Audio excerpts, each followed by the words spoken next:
بچي وساتو که موږ ولا جامې والو که موږ ولا توړه والو دلته ودرېږو نن راشه سبا راشه بله ورځ راشه بېعزتي م تېرې کېږي دا د کوم ځای انصاف دی فری نه دي پکار موږ ته د روژه کې ارزانې کا خیر د 300 روپۍ دي په 1500 به وړو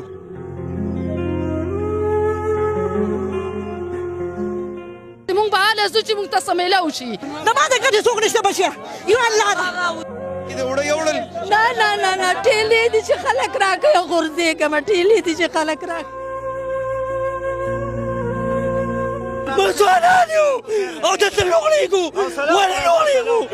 وطن ته ولګېده هغه جنتونه مو دلته کې د وړو په موټي قطار پسې ریز مریض شو بچیا په خیر رالی او الله دې خوشحاله ساته موږ انصاف غواړو موږ ته دې توڼه په زر شي موږ ته دې د غوړو ټیم په زر شي موږ بچي وساتو که موږ ولا جامې والو که موږ ولا توړه والو کونډې یتیمان دي هغوی له نه ورکوي او د غټ غټ ښه ماړه استادان دي هغوی وړي او موږ نه ولا علم دې څوک د باندې خپې نه کښېنه دي زخمیان نه شي نو لوږې راغېستي که نه د لوږې پسې راوتې سهار 6 بجې راغلي او موږ مازدیګر پرون لاړو نن بیا 6 بجې راغلي نه انصاف شته نه توڼه شته هېڅ هم نشته یو تپوس درنه کومه دې کې خو قطار نشته قطار پکې ولاړو قطار یې زمونږ خراب کو ویل نشته یوړه راوتله او لاس به اشاره کو چې ووځئ ووځئ موږ راووتلو بس د ناکام هم روډ بلاک کو تا چېرته داسې په قطار کې د وړه اخیستي دي ما چېرته هم نه دي اخیستي او 2 ځلې رالم دا 3مه ورځ مې ده چې ځم او راځم موږ ته نه میلاوي یو نړل نه هېڅ وایه خورې وایه همدې دپاره موږ راوتي چې موږ خپل عزت دپاره دا وګوره موږ راوتي لږ ګزاره وکړئ موږ یتیمان بچي دي واړه موږ به تر کومې دا سختې تېروو پردي کارونه کوو بچي دي واړه یتیمان دي نه مړېږي نه ګزاره نه کېږي دا به کومه لار کېږي اخر ګزاره کوو زمونږ نن 3مه ورځ ده چې راځو او موږ باندې ټوله ورځ تېره کړي او انتظار اخره کې راته وایي میډم لاړه او پلانکې لاړه او بس وړه نه میلاوېږي ځئ کورونو په 4 زره تروړه ده ما له انصاف پکار دی غریب سړی د کم ځای نه وخوري کم ځای نه راوړي دا موږ راځو دلته ودرېږو نن راشه سبا راشه بله ورځ راشه بېعزتي م تېرې کېږي دا د کم ځای انصاف دی موږ له انصاف پکار دی موږ ته د غوړي ارزان کړي موږ ته د چیني ارزان کړي موږ ته د اوړه ارزان کړي موږ به بیا ومنو چې واقعي موږ زموږ حکومت زموږ په طرف دی د بېنظیرې پیسې دي ورشو نن راشه سبا راشه په لین کې ولاړو د روژه ماتي پورې واپس کور ته راځو دا د کم ځای انصاف دی دا وړه اخیستل خو د مرګ سره تېرول دي بلکل روره خو به دا چې غریبي د څوک خلکه کم ځای نه راوړي الله مو آیا او پرده وساته هسې دی چې وټونه شروع شي که نه موږ پسې چومپړو ته هم راننوځي هلکه دې تروړه موږ ته فري نه دي پکار موږ ته د روژه کې ارزانې کا خیر د 300 روپۍ دي په 1500 به وړو خو فري مه راکوه ښځې او بچي مه پسې د کوره نه ووته د هر چا دا وس کېږي چې ته ما له وړه راکې زه تا ته هر څه کوم زنانه خو کمزوري شی نه پوهېږي چې ته ورته څه وی هر څه کوي پرون یې دلته 2 زنانه په ګاډي والي دي ماشومان یې والي دي زما په وړاندې که دروغ درته وایم منافق به یم کسانو باندې په خپو ګاډي خطې دي مونږ د خپلې یارې لاړو خدای دې د دوی په دې وړو شړک راغورځوي مونږ ته خالي ارزان که دا وړه نه دي قسم دې سم وړه خو یې نه دي راوړي بچه السلام علیکم بچه دا څه کوئ لکه بچه زما زه کونډه یم بچه صبر وکړئ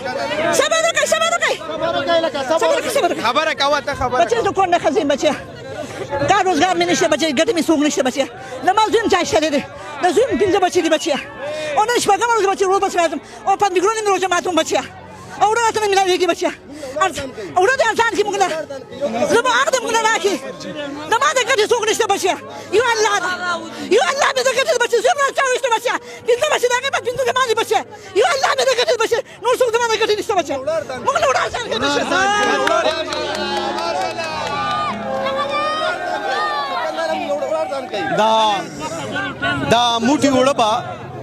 دا موټي وړه به زما د پښتنو خویندو کوم امتحان اخلي د زلالت دا قطار او پای کې ولاړ یو پښتونو ما وی دا تصویر بروک شي خو د کرکې دغه منظر ختمیږي نه الکه مفت مور کوي 2 پیسې ته والے خلک په عزت ورکې زنده‌باد اسلام جان زنده‌باد جان موږ ته په 2000 روپۍ کړی او موږ به خوړې خو په دې روژه کې به دې موږ سهار راوځو پښمني ماله او دلته کې ولاړ یو دا توړه بیا هم موږ ته په سر کړې وه هغه به موږ خوړه خو دغه توړه به موږ نه خوړه دغه توړه به موږ نه خوړه موږ ځوانان یو او دلته لوغړېږو ولې لوغړېږو ودغه توړه که نه چې نشته دی نشته رشکې مزدوري کومه او رشکه نشته مزدوري څه به کومه اخر به کومه څه واړه واړه بچې مې دي څلور څه به کومه سردار صاحب څه به کومه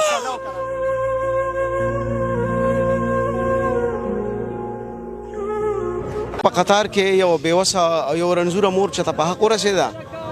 نو دا به په څو ورځو په اسپتال کې د لاوارثو په لاشونو کې پرته وي صاحبه چې کله یې پته ولګي د پلانکي کړي د پلانکي مور وه صاحبه زوی ته به پته هم نه او مور به د لاوارثو په قطار کې پرته وي وی راشه دا مور دی دا او بوزه څوک په دې تپوس کې په دعا کې چې دا مور دې پسې مړه شوه وایي به د وړو په قطار کې ولاړه وه د چا د خپل لاندې راله د پښتنو درنې میندې دي ښکلې دي ډېرې نازولې دي سارې مخ ته ګورو بیا پې بسم الله د ورځې کوو هغه جنتونه مو دلته کې د وړو په موټې قطار پسې ریز مریض شو حکومت او ریاست سره وسایل شته چې دا کار په باعزته طریقه باندې وشي خو نه پوهېږم چې حکومت ناپوهه دی او که د وسایلو السلام علیکم ملګرو تاسو دا ویډیو کتله دنیا خلک د وړو پسې راودي دا وړو دا فری وړو پسې خلک راودي وړو ورکوي نو دومره خلک زنانه واړه مشران ټول راودي دي وړو پسې ډېر ذلت کړي دا وړو جګ ګوره نو خیر دا وړو دې مور کوئ خو ارزان یې کوي کم از کم د 1000 ته راورسوئ نو دا فری په ځای د خلکو د ارام چې راسته وړاندې وړي دی نو او جګ ګوره او د خلک دومره ذلیله کړي دي د ویډیو کتلو ډېر مهرباني والسلام